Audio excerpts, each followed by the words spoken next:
Deus é aquele que conhece a realidade que nós temos em nossos corações.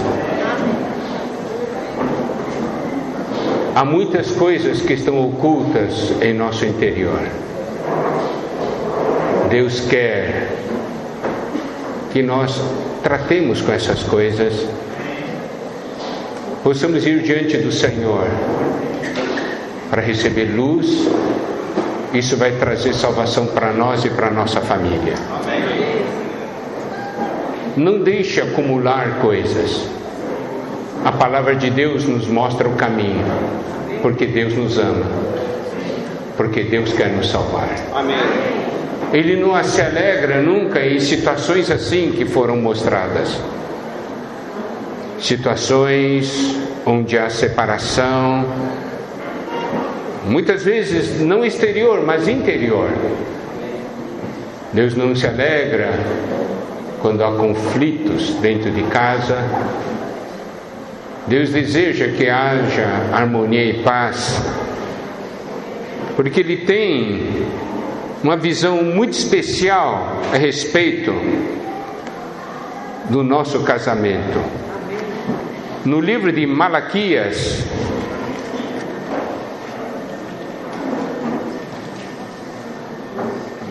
capítulo 2,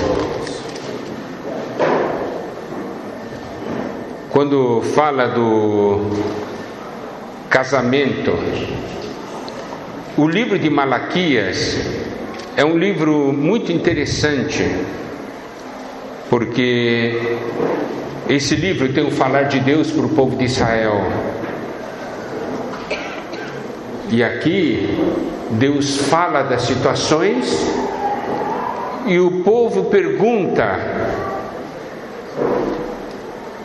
retrucando. Eu vou dar um exemplo. Em Malaquias capítulo 1, versículo 2 diz: eu vos tenho amado, diz o Senhor, mas vós dizeis: em que nos tem amado? Está vendo? Deus diz: eu tenho amado vocês. E diz: em que você nos tem amado? E no versículo 6, no final, diz assim: ó sacerdote que desprezais o meu nome, vós dizeis: em que desprezamos nós o teu nome? Está vendo? Deus fala e eles perguntam, e eles retrucam com perguntas: quem disse isso aí? Então, isso mostra o quê? Insensibilidade. Pessoas anestesiadas. Isso é um grande perigo. Perigo quando nós ficamos anestesiados espiritualmente, já perdemos a percepção dos fatos, do que é realidade, e nós sofremos danos por causa disso.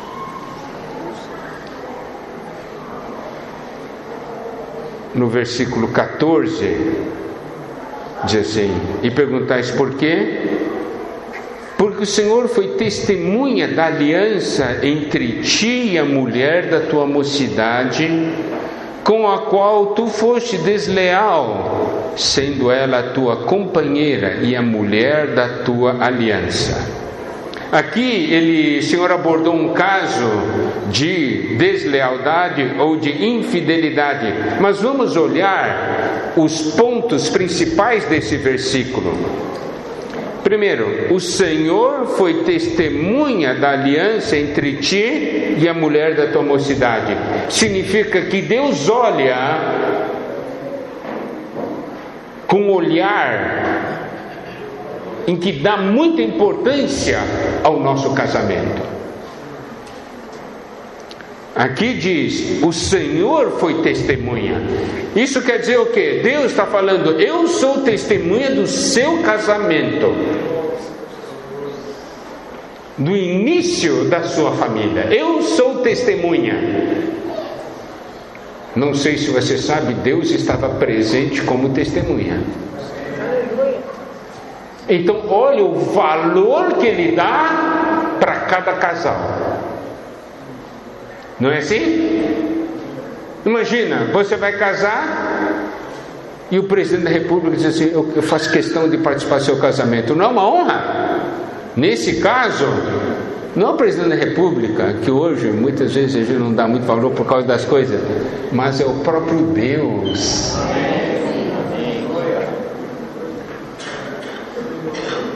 A gente diz: olha, sabe, fulano tal foi testemunha do meu casamento. Ah, é? Tá. Agora nós podemos: Deus foi testemunha do meu casamento. Isso aí é o que nós precisamos ver. É o valor que Deus dá. O Senhor diz: Senhor foi testemunha da aliança entre ti e a mulher da tua mocidade. Aqui mostra que foi feita uma aliança. E aqui diz: sendo ela a tua companheira. Está vendo? Aqui a esposa é chamada de companheira. Então vamos voltar para Gênesis, capítulo 2, versículo 18. Disse mais o Senhor Deus: não é bom que o homem seja só, far-lhe-ei uma auxiliadora que lhe seja idônea. Deus disse que não é bom o homem estar só, porque Deus sabe, porque foi Ele que criou o homem, Ele conhece a constituição humana. E hoje nós sabemos, um dos grandes problemas que existe na humanidade é chamado solidão. A solidão no meio da multidão. Muitas vezes se dá o exemplo de uma pessoa que vive numa cidade como São Paulo, mais de 10 milhões de habitantes, e qual é o drama que essa pessoa sofre? Solidão. Então vem a questão: você sente solidão no casamento? Isso é algo muito íntimo. Eu estou tocando nessas coisas muito íntimas, interiores, porque nós precisamos tocar, porque Deus quer curar tudo. Deus não quer que nenhum cônjuge sinta solidão. Deus não quer. Deus disse: não é bom que o homem seja só, far-lhe-ei uma auxiliadora que lhe seja idônea. Então Deus criou a mulher. Essa auxiliadora é para quê? Nós já falamos no passado.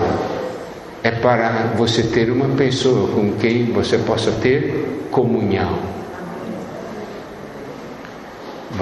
Você possa ter uma companhia. Você possa ter auxílio.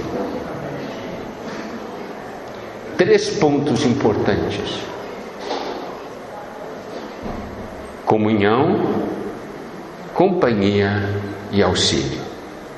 Então, num casal nós precisamos de comunhão. Os dois precisam conversar entre si, precisam falar, mas também precisam ter sabedoria no que falar. A mulher tem que falar um pouquinho menos e o homem tem que falar um pouquinho mais.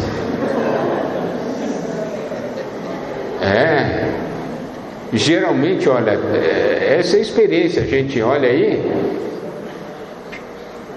olha um casal conversando, você sempre vê a mulher falando, e o homem, sim. E a mulher fala meia hora depois, mas é verdade, para.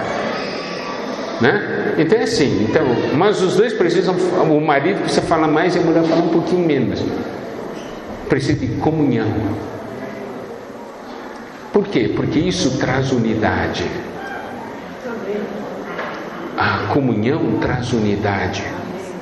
O que é uma comunhão? Aquilo que está no seu interior, né? Você dispensa no interior da outra pessoa, e essa outra pessoa também dispensa algo no seu interior. Passam a se conhecer mais, e pelo fato de se conhecerem mais, tem mais compreensão um do outro. É para ter companhia, não sentir-se só. companhia,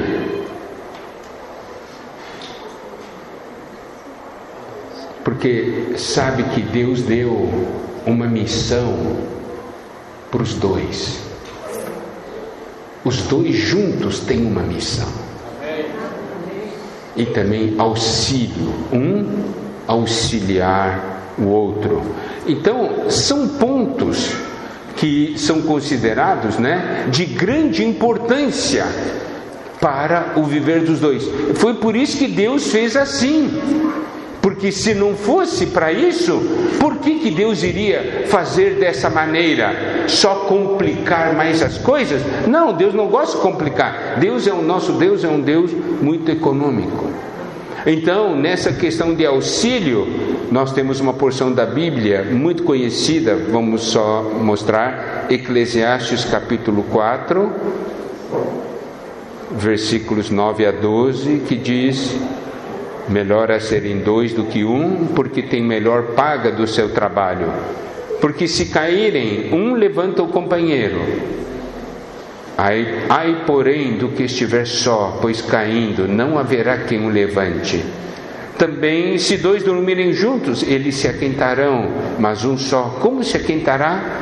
Se alguém quiser prevalecer contra um, os dois lhe resistirão. O cordão de 3 dobras não rebenta com facilidade. Essa é uma porção muito conhecida da palavra de Deus e é uma porção muito prática na vida das pessoas. E aqui é muito interessante porque ele fala de 2, 2, 2 e no versículo 12 de repente pula de 2 para 3. Por quê? Porque mostra que Deus tem que estar no meio. Esse é o princípio que Deus nos mostra. Então, Deus disse: falhei uma auxiliadora que lhe seja idônea. Aí eu quero dar uma palavra para os maridos. Maridos, vocês precisam de uma auxiliadora. Deus não fez você completo. Deus não fez você completo. Deus fez você com uma parte só.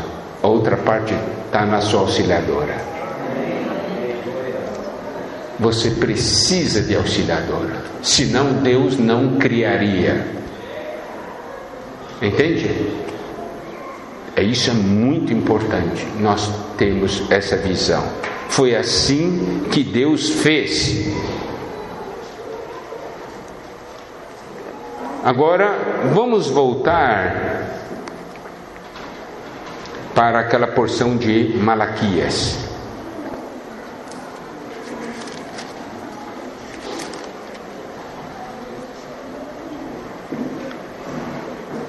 Versículo 15.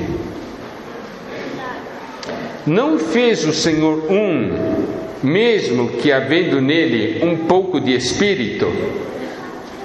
Essa primeira parte do versículo 15, quando alguém lê assim, é meio difícil de compreender. Então, mas se nós pegarmos mais traduções, nós vamos compreender o que diz o original em hebraico. O original em hebraico quer dizer o seguinte: não fez o Senhor de 2 um? Significa, o Senhor não fez de vocês 2 um? Mesmo que havendo nele um pouco de espírito. Esse aqui também é meio difícil de compreender, mas o original hebraico quer dizer, mesmo que ele tivesse sobra de espírito.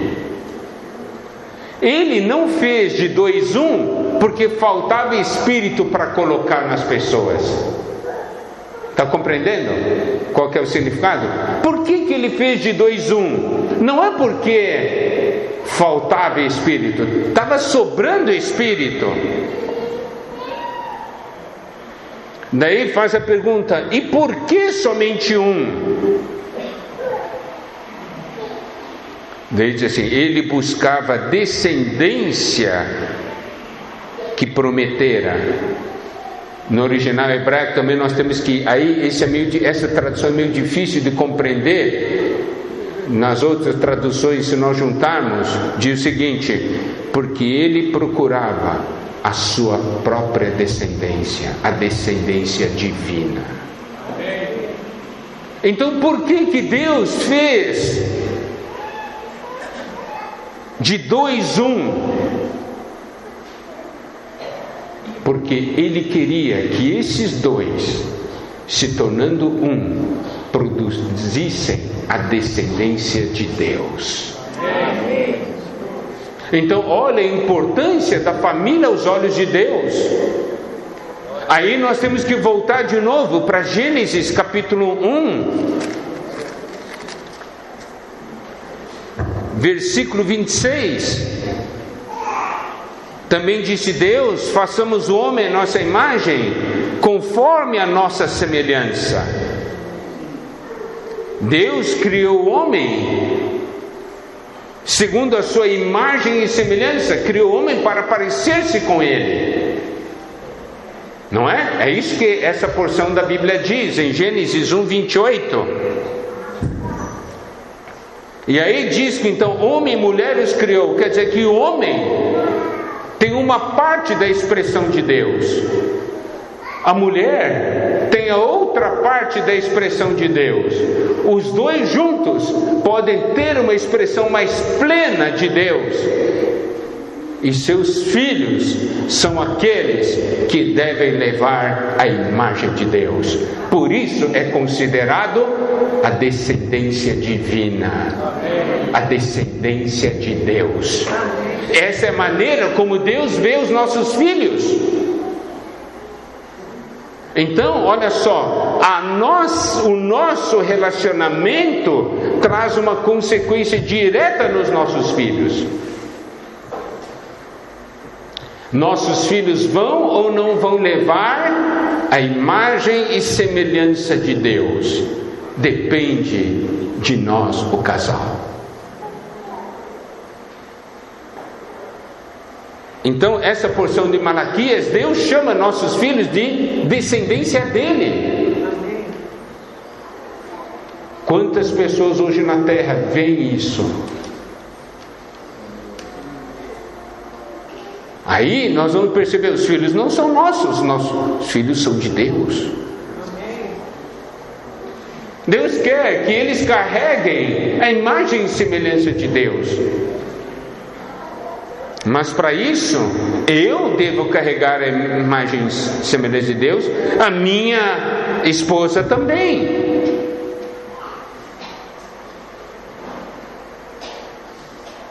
Agora, nós somos perfeitos? Nós não somos perfeitos. Nós todos temos nossas falhas. Mas por isso que Deus deseja vir salvar-nos, né? Ele sabe que nós temos falhas, mas Ele nos salvando, Ele nos capacita a viver essa realidade. Nós precisamos estar alertas para isso.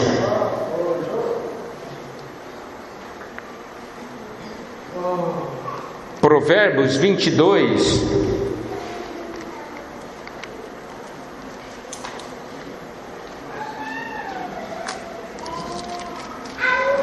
versículo 6. Ensina a criança no caminho em que deve andar, e ainda quando for velho, não se desviará dele. Preste atenção a esse versículo. Esse versículo nos dá um princípio universal. Aqui diz: ensina a criança no caminho em que deve andar, mas aqui ele não explicita, não explica que andar. Se um andar positivo ou negativo, se um andar diante de Deus ou não. Está vendo? Ele coloca aqui um princípio universal. O que você ensinar para a criança, até quando velho ele vai guardar isso. Então nós precisamos, esse versículo, por um lado é um estímulo, por outro lado é um grande alerta para nós. O que é que hoje nós estamos ensinando nossos filhos?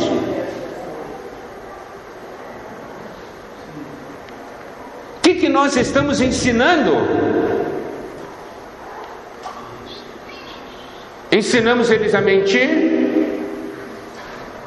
Enganar o outro? Ensinamos eles a desprezar de Deus, não dar valor para as coisas de Deus, a zombar das coisas de Deus? Se a criança for ensinada assim, até quando ficar velho vai estar zombando de Deus.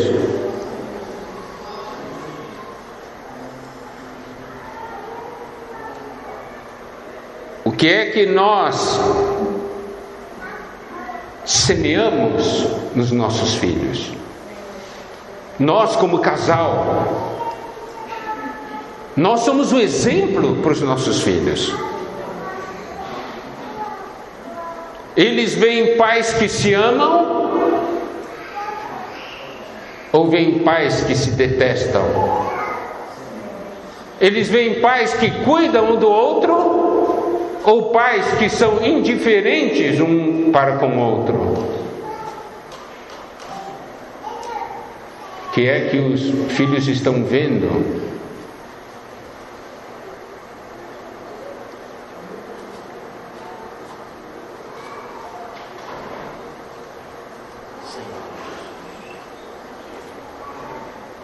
Ensina a criança no caminho. Aqui mostra que é um caminho. Significa é um viver, é um andar. A criança capta. A criança não capta só um fato. Consegue captar todo um viver. Você dá importância às coisas de Deus? Não. Como depois você vai pedir, quando ele estiver numa situação difícil, você diz assim, você tem que dar valor para as coisas de Deus. Muito tarde. No interior diz assim, eu dou o mesmo valor que você dá.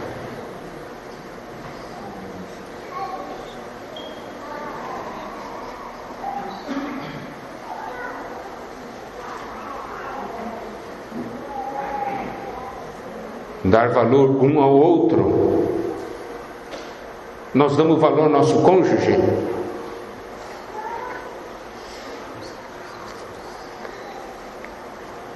Nós damos valor aos membros da nossa família.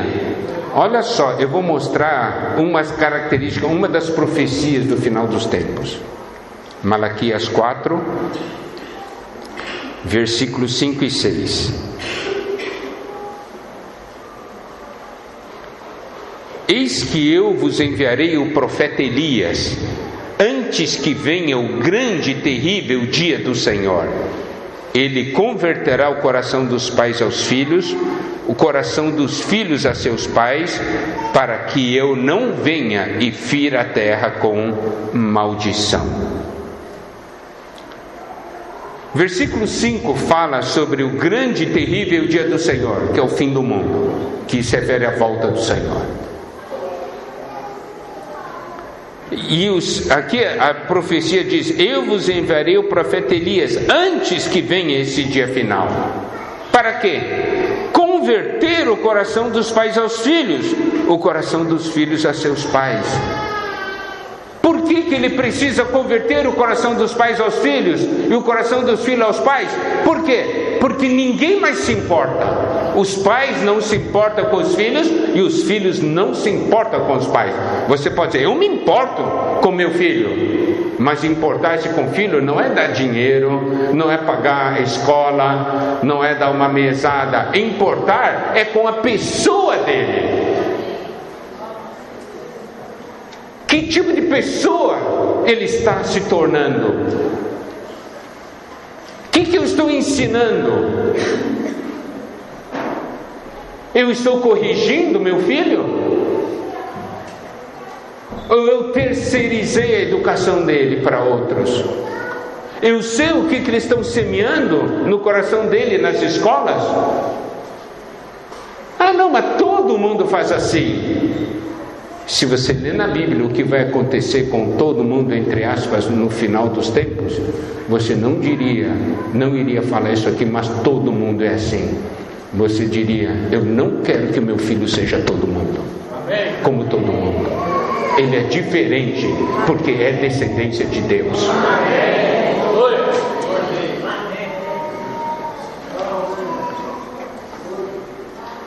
Converter o coração dos pais aos filhos, o coração dos filhos aos pais. Os filhos se importam com os pais? Olha hoje. Se você olhar 50 anos atrás, os filhos se importavam com os pais, respeitavam, honravam. Hoje, os filhos honram os pais, mandam nos pais, xingam os pais, desprezam os pais. Essa é a realidade. Então, são realidades do final dos tempos. Isso é uma profecia. E isso já aconteceu. Não é que vai acontecer, já aconteceu.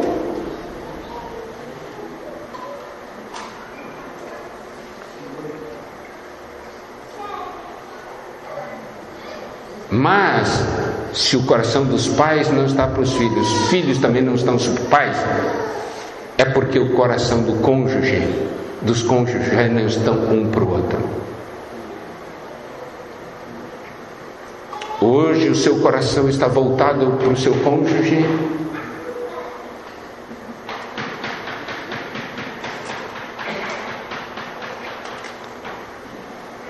Seu cônjuge hoje, no seu coração, está mais próximo ou está mais distante comparado ao dia do casamento?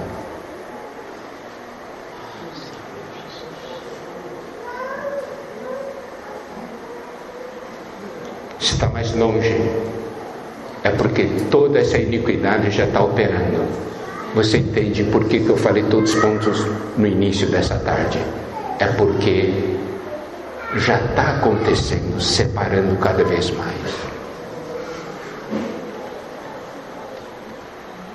Mas preste atenção, o trabalho de Deus não é separar, o trabalho de Deus é unir.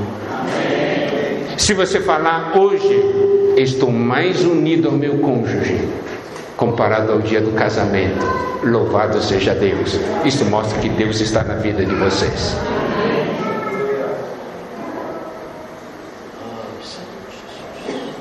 É com tristeza quando nós ouvimos notícias ou vemos casais se separando. Dói no nosso coração, porque isso também dói no coração de Deus. Deus quer unir, mas por que aconteceu? É porque outras coisas entraram e separaram. Mas preste atenção, Deus disse que iria enviar profeta para converter o coração. Significa, ainda dá tempo de salvar a situação. Ainda dá tempo. Porque se Deus entrar, Ele vai começar a unir. Ele vai começar a operar. Eu gosto muito de um versículo que está em Romanos capítulo 4, versículo 17, a segunda parte. Aqui Deus é qualificado de uma maneira muito especial. Diz: o Deus que vivifica os mortos e chama a existência as coisas que não existem. Deus que vivifica os mortos e chama a existência as coisas que não existem. Uma vez eu estava dando uma palestra para casais num país, e no final teve a questão de perguntas. E veio uma pergunta para mim: irmão Miguel, o que fazer se o amor morreu? Boa pergunta, né? O que fazer se o amor morreu? Eu usei esse versículo e disse: se o amor morreu, Deus faz ressuscitar. Esse é o nosso Deus.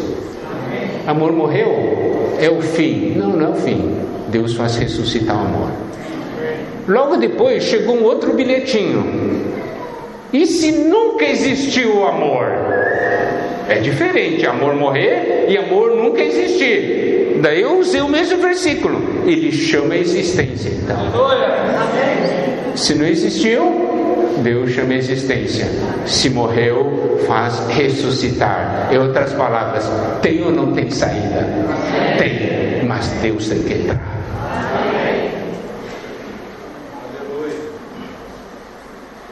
Eu já vi casamentos aos pedaços. Um dia eu estava numa das capitais do Nordeste para dar uma conferência para casais, e um casal, fui visitar um outro para convidá-los para a conferência de casais. Daí chegou nessa casa desse outro, viu as malas, disse: vocês vão para a conferência? A mala está pronta? Não, o marido disse: não, eu estou saindo de casa, não aguento mais, não tem mais jeito, é o fim, não tem jeito, eu vou embora. Os irmãos falavam para ele: não faça isso, não tem mais jeito, já tentamos de tudo. Mas os irmãos tiveram muita sabedoria diante de Deus. Falou para ele: bom, vamos fazer o seguinte, já que a sua mala está pronta, leva essa mala pequena e leva a sua esposa, vão para a conferência de casais. Se a conferência de casais não ajudar, você volta, daí leva o resto das malas e vai embora, tá bom? Combinado? Eu disse: tá bom, combinado. Daí ele foi, ele e a esposa. Ele já está para sair de casa. Foram. Naquele final de semana, Deus entrou no casamento deles. Agora já faz mais de 11 anos. Casal que é uma beleza. Morreu, ressuscitou. Esse é o nosso Deus. Por isso que quando ali em Malaquias fala: eu vou converter o coração, ele está mandando a sua palavra. A palavra de Deus tem esse poder de converter o coração, fazer mudança no coração. Por isso não diga não tem jeito. Tem jeito. Só tem que deixar Deus operar.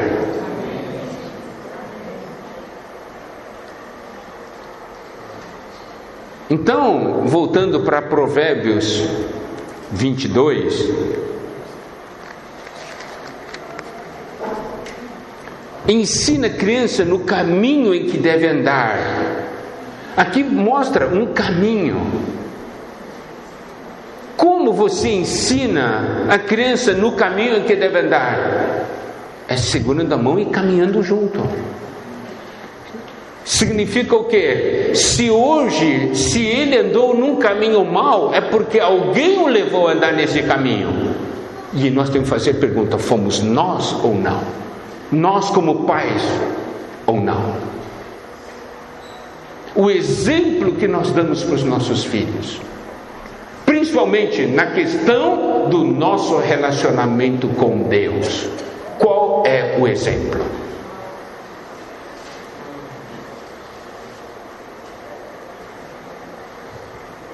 Isso é algo muito importante. E aí diz ainda: quando for velho, não se desviará dele.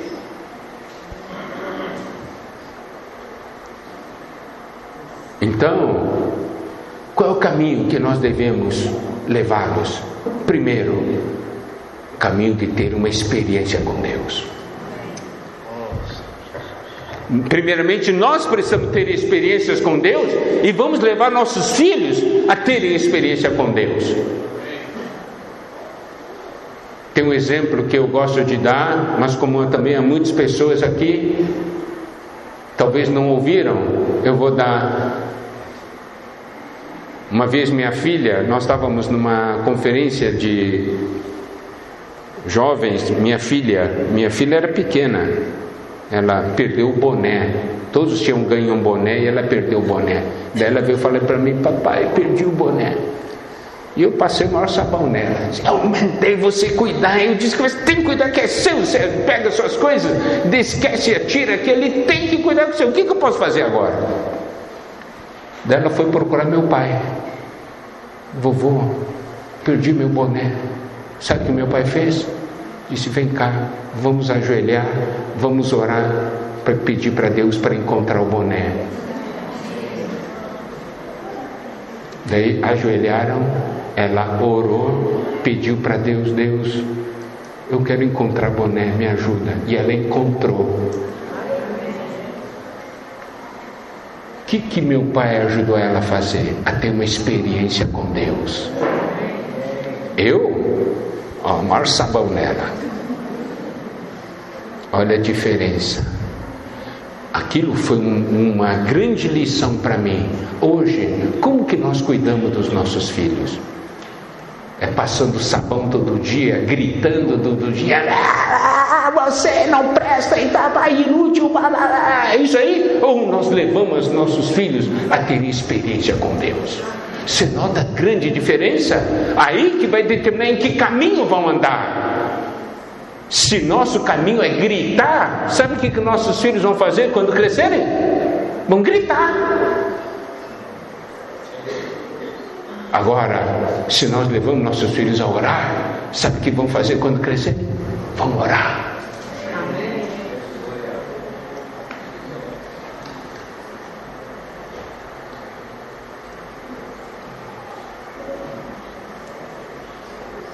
Levá-los a terem uma experiência, levá-los a conhecer a vontade de Deus.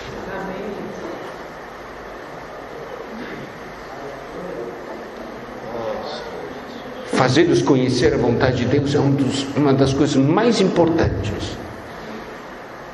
Porque nossos filhos um dia vão sair de casa, vão ter que tomar decisões importantes. Naquele momento, o que é que eles farão? Se eu sou uma pessoa que eu tenho que tomar decisão, e o exemplo que eu dou eu pergunto para todo mundo: eu tenho essas, o que eu devo fazer? Eu não gostei muito da sua resposta, não. Vou perguntar para ele: o que eu devo fazer? Não gostei também. O que eu devo fazer? O que eu devo fazer? Eu gostei mais da resposta dele. Eu vou fazer isso aí. Então, o que nossos filhos vão fazer? Vão também perguntar para todo mundo: o que eu devo fazer? Mas se eu for um homem de oração, ele vai ver, na hora de tomar decisão, eu tenho que orar. Meu pai fazia isso.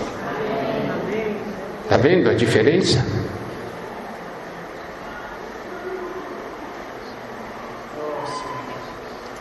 Então, ensinar a criança no caminho que deve andar.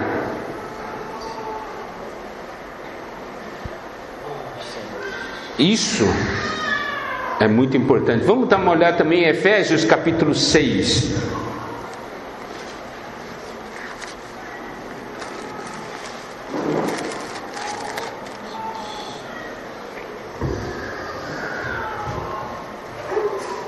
Versículo 4: Vós, pais, não provoqueis vossos filhos a ira, mas criai-os na disciplina e na admoestação do Senhor. Aqui fala de não provocar nossos filhos a ira. Como você provoca seu filho a ira? Sendo injusto.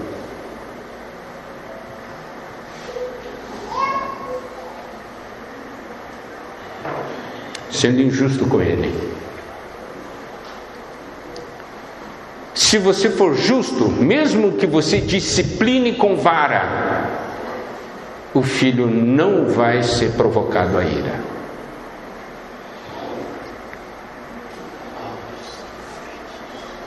Significa o quê? Filho, em uma situação,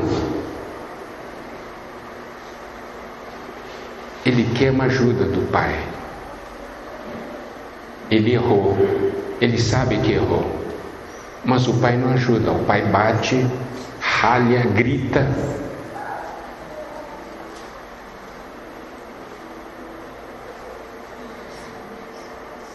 Que situação é essa?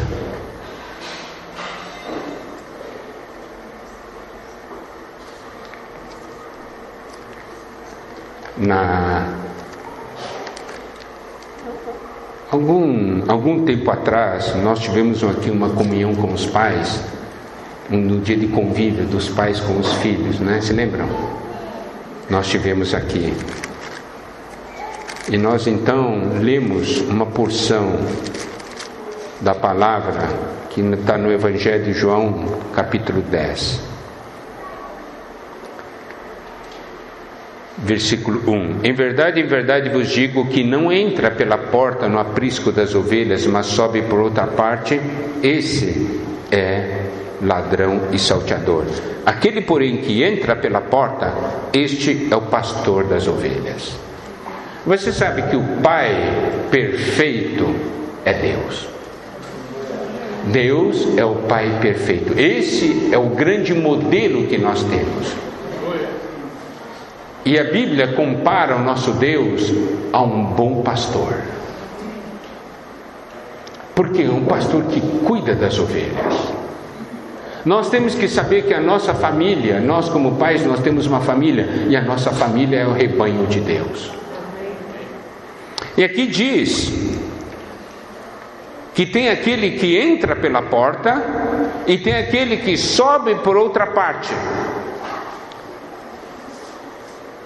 No nosso relacionamento com nossos filhos, nós como pais, nós temos o direito de entrar pela porta para conversar.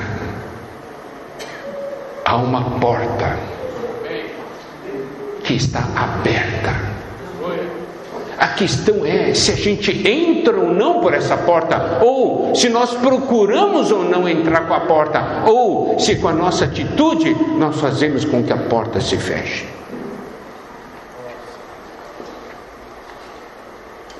Agora, os outros são ladrões salteadores. Eles não entram pela porta.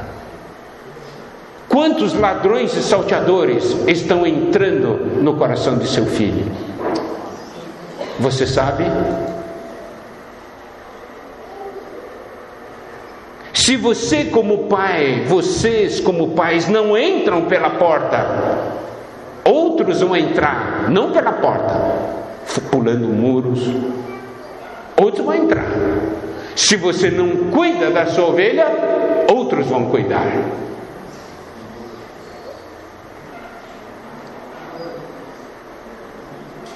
Agora, preste atenção. Versículo 3: para este, o porteiro abre, as ovelhas ouvem a sua voz, ele chama pelo nome as suas próprias ovelhas e a conduz para fora. Preste atenção aqui nessa reação da ovelha. As ovelhas ouvem a sua voz, ele chama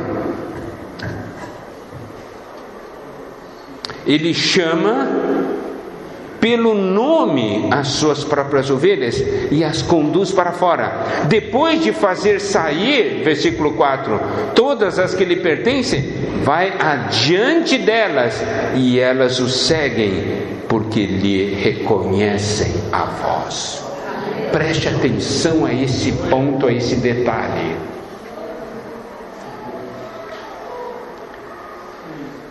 As ovelhas ouvem a sua voz, ele chama pelo nome. Quando aqui diz chama pelo nome, significa que existe aqui um tratamento muito íntimo e pessoal. E aqui diz, as ovelhas ouvem a sua voz, conduz para fora. E aqui diz, elas o seguem porque lhe reconhecem a voz. Reconhecer a voz. Diz, essa é a voz de meu Pai. É alguém que me ama, alguém que se preocupa comigo. Essa é a voz de meu Pai. E aí ele diz assim, versículo 5, mas de modo nenhum seguirão o estranho, antes fugirão dele, porque não conhecem a voz dos estranhos. Preste atenção, não conhecem a voz dos estranhos. Essa é uma afirmação que nós precisamos considerar muito. Para o seu filho, a sua voz é voz de um estranho?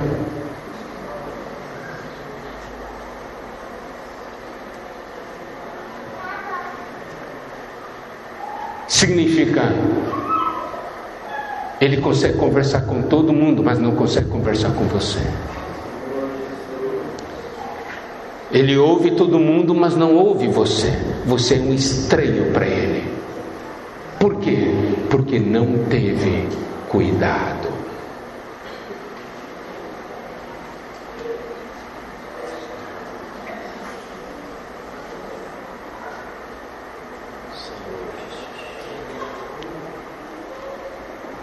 Versículo 12.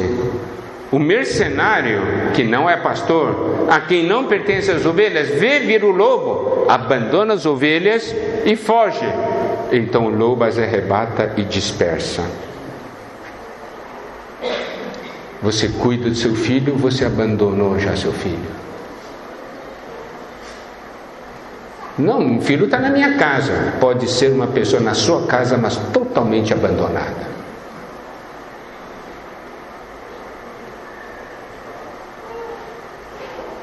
Versículo 14, esse é o versículo chave. Eu sou o bom pastor, conheço as minhas ovelhas e elas me conhecem a mim. O que é um bom pai? É aquele que conhece os seus filhos e seus filhos também lhe conhecem. Isso é ser um bom pai. Eu conheço meu filho. E os meus filhos também dizem, eu conheço meu pai. Meu pai não é um estranho. Nós damos assistência a muitas famílias. Muitas vezes ajudamos filhos. Por quê? Por causa desse conflito pais e filhos. Os filhos dizem o que para nós?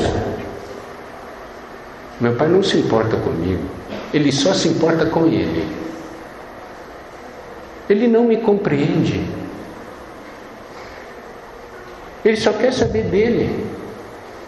Ele nunca parou para me ouvir. Ele nunca procurou me entender.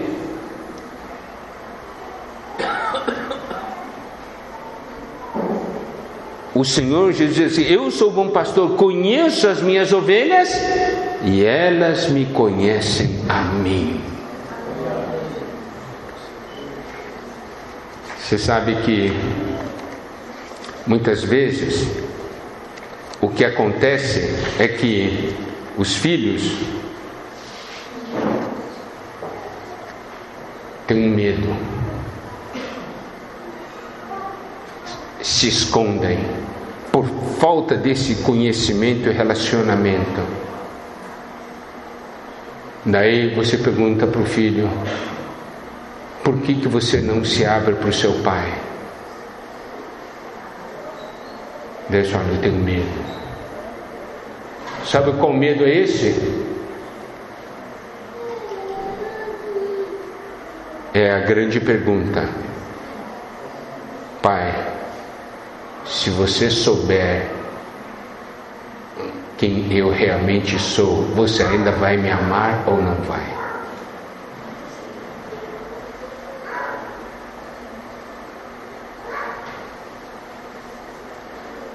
Nós não temos esse problema com Deus. Por quê? Porque nosso Deus nos ama do jeito que nós somos. Romanos 5,8. Mas Deus prova o seu próprio amor para conosco pelo fato de ter Cristo morrido por nós, sendo nós ainda pecadores. Cristo morreu por nós quando nós ainda éramos pecadores. Ele não morreu por nós depois que nos tornamos justos, não. Ele morreu por nós sendo nós ainda pecadores. Por isso, eu devo ensinar o meu filho no caminho que deve andar. Eu não devo provocar meu filho à ira. Eu preciso ter esse canal de comunhão aberto. E Efésios 5 continua ainda. Vós, pais, não provoquei vossos filhos à ira,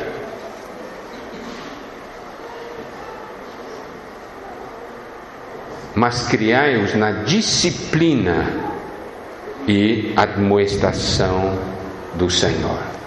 Essa palavra disciplina e admoestação, essa questão da disciplina, na verdade significa você deve cultivar seu filho, nutrir seu filho na vida. E a admoestação é uma exortação. Significa que tem um lado positivo e tem um lado negativo.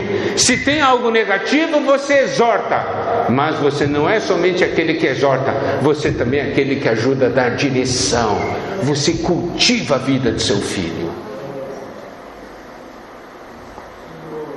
Se você não cultivar a vida de seu filho e você só exorta, qual vai ser o sentimento do seu filho? Meu pai só sabe me criticar. Mas, se eu cultivo o meu filho na vida, na disciplina, na administração do Senhor, você pode exortá-lo, porque ele sabe, meu pai não somente me corrige, mas ele também já mostrou para mim antes o caminho. Ele me ajudou a crescer, a compreender, a me tornar a pessoa mais madura. Significa, eu tenho um aspecto positivo e tenho um aspecto negativo. O lado positivo e o lado negativo.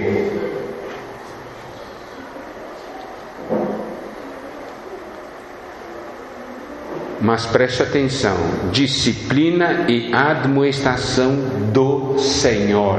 De novo, aquele princípio, primeira pessoa com quem devo ter comunhão é o Senhor.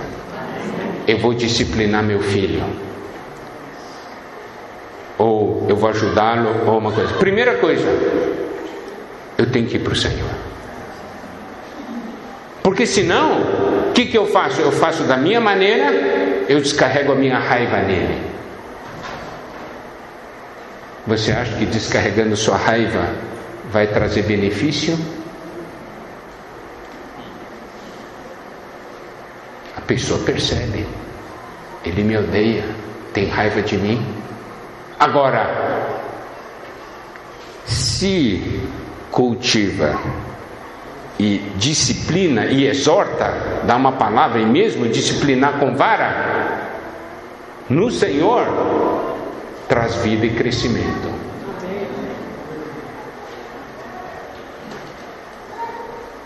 Por isso, aquele princípio que nós vimos em Gênesis para o casal é tão importante. Deus mostrou, a primeira pessoa que você tem que contactar sou eu. E isso também no problema do relacionamento do casal. Por que tanta briga? E briga por quê?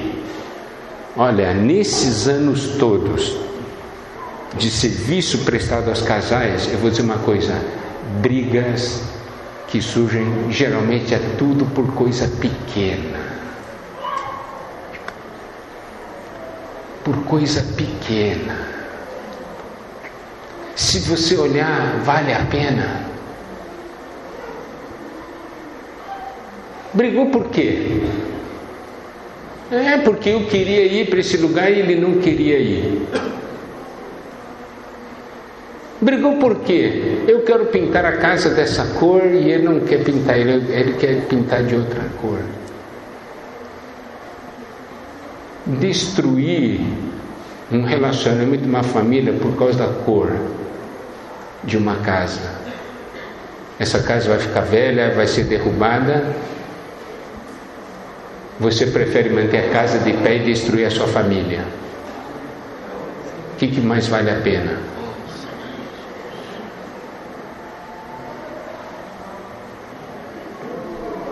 Mas daí entra na questão, porque eu quero ir. Se o marido for na presença do Senhor e a esposa for também na presença do Senhor, depois os dois se encontram, o que vai acontecer? Vai ter briga? Não. Está vendo? Vão se unir mais. Esse é o poder de Deus. Deus une, o homem separa. Todas as outras coisas fazem separação.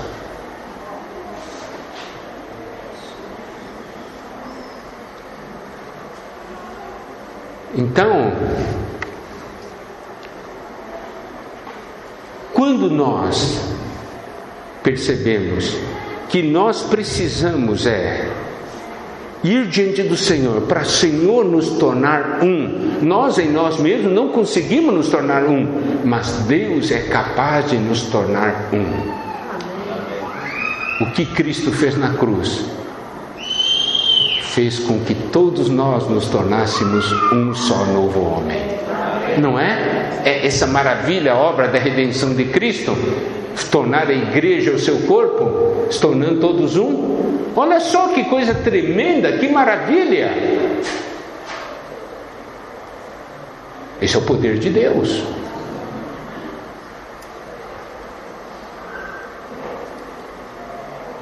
Se nós não nos tornarmos um, nós vamos continuar sendo duas pessoas na casa. E o resultado de duas pessoas o que é seu, o que é meu. Não tem o nosso. Isso é nosso. E o resultado disso, lá no fim, vai ser destruição do relacionamento. Por quê?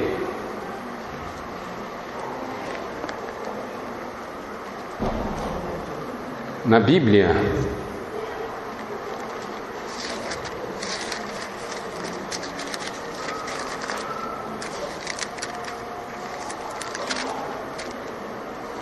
em Gênesis 13, nós temos a história de Abraão e de Ló.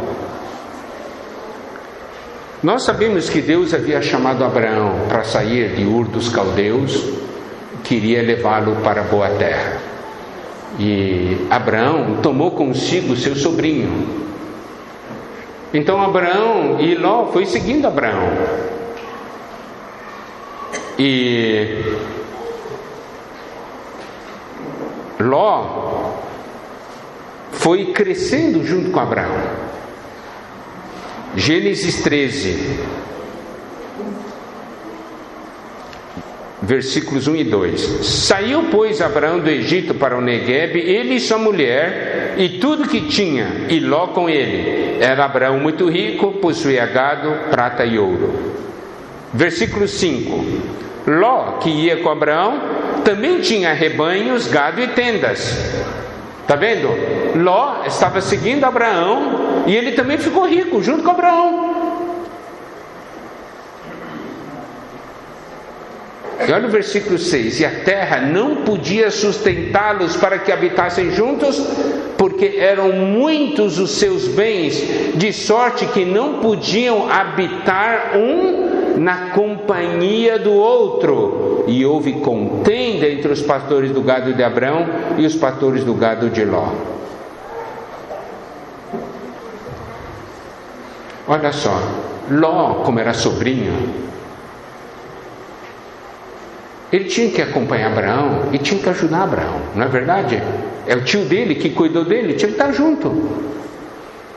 Mas ele sentia, não, eu quero minhas coisas. Meu tio, sou eu. E aí, quando o rebanho dele também ficou muito grande, a terra já não podia mais sustentá-los. Então vamos olhar o casal. Os dois continuam dois, os dois não se tornam um. O que é seu, o que é meu é meu. Um dia você tem tanto, muitas coisas, seu cônjuge também, e é tudo seu, meu é meu, e já não consegue mais. A terra, uma terra só, aquela terra já não pode mais sustentar os dois. Já não consegue, porque começa a brigar. Não, isso aqui é meu, isso aqui é já não, isso aqui é meu. Não dá não, e tal, e começa a brigar. Já não conseguem habitar juntos.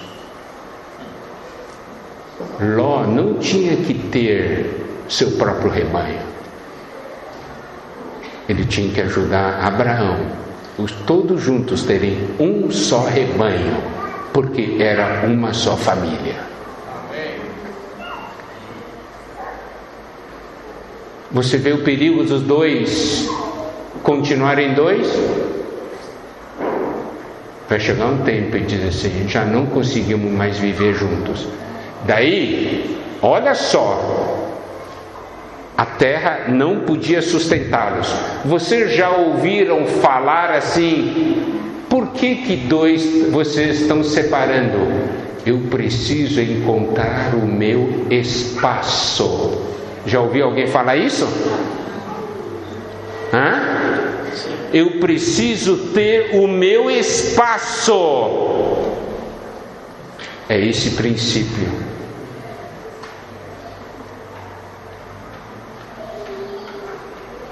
Não tem que cada um ter seu espaço. Os dois juntos devem ter um só espaço. É o nosso espaço. Não é seu espaço e meu espaço. Esse tipo de falar, eu tenho que encontrar o meu espaço, é porque os dois nunca se tornaram um. E Deus já mostra, isso aqui não é o que eu quero. Eu não quero isso nos casamentos. Eu quero que vocês sejam um. Não ter dois rebanhos. Imagina uma família, pai e mãe, filho e filha, 4 pessoas, 4 rebanhos. 4 pessoas, 4 espaços. E isso está acontecendo hoje. Pai fica no seu quarto, né? No seu escritório, a mãe fica no seu quarto, o filho no seu quarto, a filha no seu quarto, cada um no seu espaço. Onde está o espaço comum? Não tem. É uma família? Não é uma família. São 4 indivíduos debaixo do mesmo teto. Depois disso, não tenho felicidade. Claro, o homem não foi criado para isso. O homem foi criado para ter uma família. Marido e mulher se tornem um.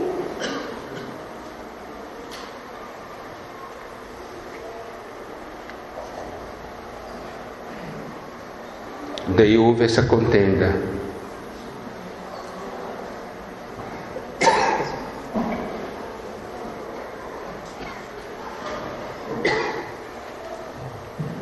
Não conseguem morar juntos, habitar um na companhia do outro. Olha o final do versículo 6: de sorte que não podiam habitar um na companhia do outro.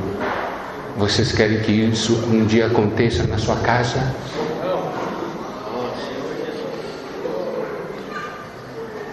O mundo cria isso. Essas ideologias pregam cada um ter seu próprio espaço. Por isso que fala que a família é uma organização opressora. Família é uma bênção de Deus.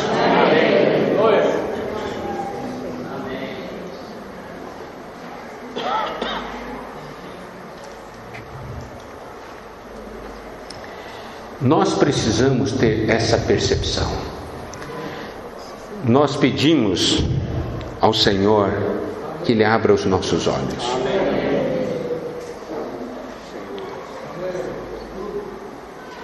Possamos ser um.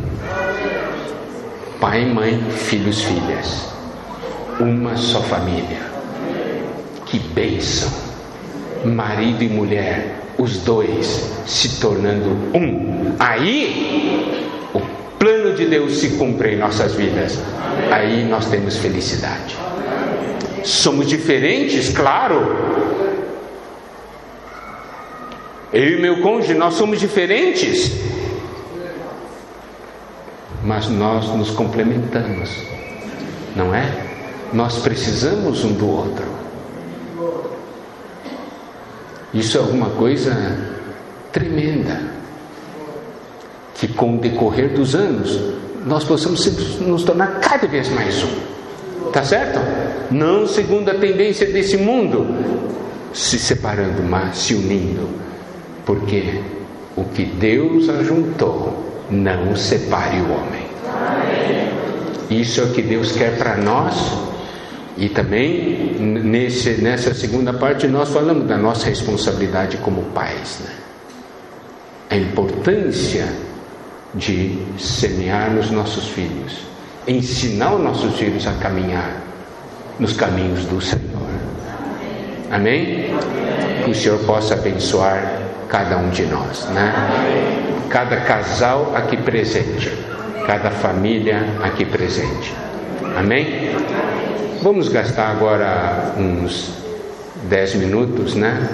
Em que nós possamos conversar, formar pequenos grupos e trocar um pouco de experiência nesse sentido, tá bom? Fala um pouco o que você recebeu, o que você ganhou, porque eu acho que isso aqui vai ser algo muito importante. Tá bom?